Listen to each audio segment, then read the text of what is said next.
Hello everyone, दोस्तों मैं अरुण शर्मा। आप देख रहे हैं 10 सोच। दोस्तों वीडियो में बात करने वाले हैं बीजेपी एनडीए सरकार के बारे में कि इस बार बीजेपी एनडीए सरकार का जो वोट शेयर गिरा है उसमें बहुत सारे समीकरण हैं। दोस्तों अगर आप चैनल पहली बार है जुड़ सकते हैं सारी वीडियो को देखने के लिए। दोस्तों बात करते हैं बीजेपी एनडीए सरकार के बारे में।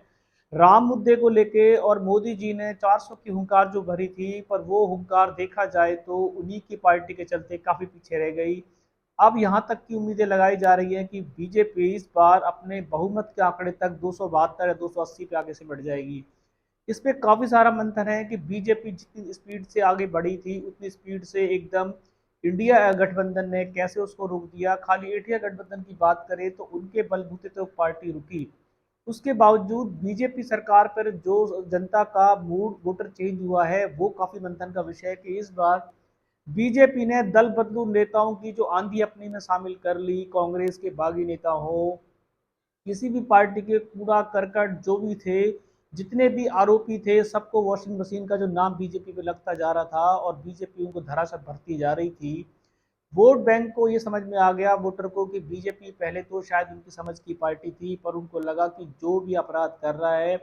और वो सीधा बीजेपी की रवानगी कर रहा है तो बीजेपी कहाँ की दूध की धुली है। तो इससे वोटर उलझ के रह गया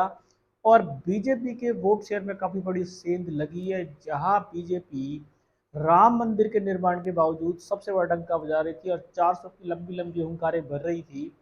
जैसे जैसे चुनाव के जहां जहां इलेक्शन हुए वहां पे बीजेपी की अंदरूनी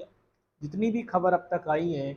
बीजेपी ने कहीं पे क्लीन विक्ट्री करती हासिल नजर नहीं आ रही। यहां तक कि चुनावी समीकरण जो बता रहा है कि मोदी जी के लाख चेहरे के बावजूद, मोदी जी की लाख हुंकार भरने के बावजूद, कांग्रेस के पोल पे पोल खोलने के बावजूद भी बीजेपी 400 का आंकड़ा तो छोड़ो, सिर्फ अपनी सरकार बनने के लायक बता रहे हैं कि सीटें आएंगी, पर इसकी हम पुष्टि नहीं कर सकते हैं। पर चौथे चरण का जो मतदान हुआ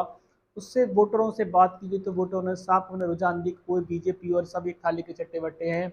जिसको कांग्रेस में राज नहीं मिलता वो बीजेपी में चला जाता है और जिसको बीजेपी में राज नहीं मिलता कांग्रेस में आ जाता है। ऐसे लोगों की जब बंद करना चुनावी समीकरण पे आई तो लोगों को समझ में आ चुका है कि बीजेपी भी कोई ऐसी पार्टी नहीं है जिसमें अपराधियों की जगह ना हो। जितने भी अपराधी पार्टी छोड़ छोड़ के कांग्रेस के थे या अन्य दल के थे, पार्टी छोड़ छोड़ के भागे थे, सबको बीजेपी ने माला पहनाई और अपने गुलदस्ता देकर अपने समीकरण में सेट कर लिया। बीजेपी को ये लग रहा था जितने भी बागी नेता है, जितने भी दल बदलू नेता है, अगर उनको 36 दल की बजाय 40 दल में शामिल कर लेंगे तो शायद कांग्रेस का सुतड़ा साफ हो जाएगा। पर ये बातें काली कोरस साबित हुई, क्योंकि जितने भी दल बदलू नेता थे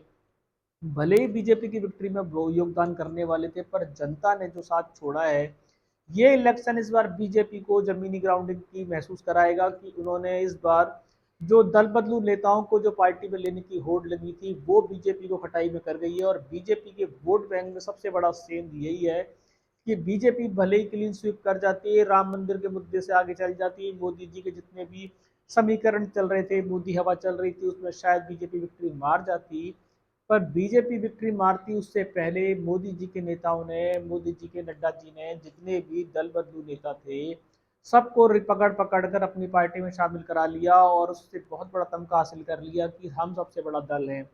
पर इसका चुनावी समीकरण में उल्टा समीकरण बैठेगा, ये बीजेपी को शायद आने वाले समय में पता पड़ जाएगा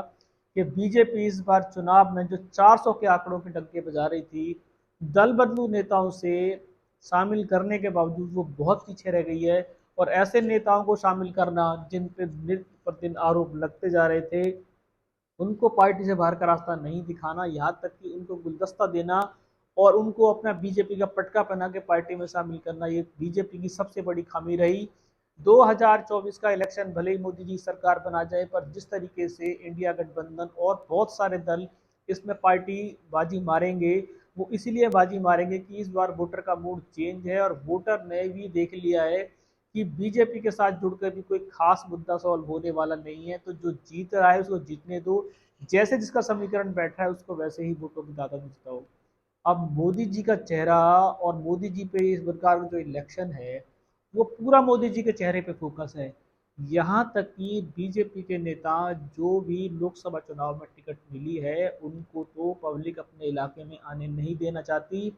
सिर्फ मोदी जी की बदौलत वो इलाकों में घूम पा रहे हैं, पर मोदी जी कब तक हाथ हिलाएंगे, क्या ऐसे नेताओं को जिताना मोदी जी के हर बार का रहेगा कि वो 5 साल ढपली बजा रहे थे और 5 साल उन्होंने जनता के समीकरण को नहीं समझा, जनता चिल्लाती रही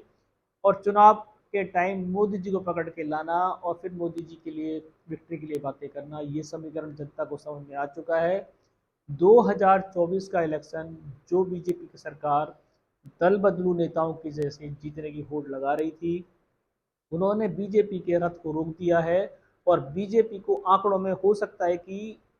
सरकार बनाने के लिए भी आंकड़े कहीं से जुटाने पड़ सकते हैं, ऐसा समीकरण है। और हो सकता है कि मोदी जी इन सब बातों को अपने चेहरे से ढक जाएं। दोस्तों, फिलहाल दल बदलू नेताओं के चलते मोदी की विक्ट्री को इस बार ग्रहण लगता नजर आ रहा है और मोदी सरकार को समर्थन के आंकड़े लेने पड़ सकते हैं या फिर ले दे के अपनी सरकार बना पाएंगे। 400 का आंकड़ा बहुत दूर है जो समीकरण बताता है, इसकी हम पुष्टि नहीं कर सकते हैं, पर फिर भी 4 जून को पाला किसके में जाएगा ये समय बताएगा। इस पर कोई सटीक विश्लेषण होगा समय से पहले बताएंगे। अगर आप चैनल पहली बार जुड़ सकते हैं सारी वीडियो को देखने। दोस्तों, मैं अरुण शर्मा मिलूंगा नई सोच के साथ, अपना ध्यान रखें। नमस्कार।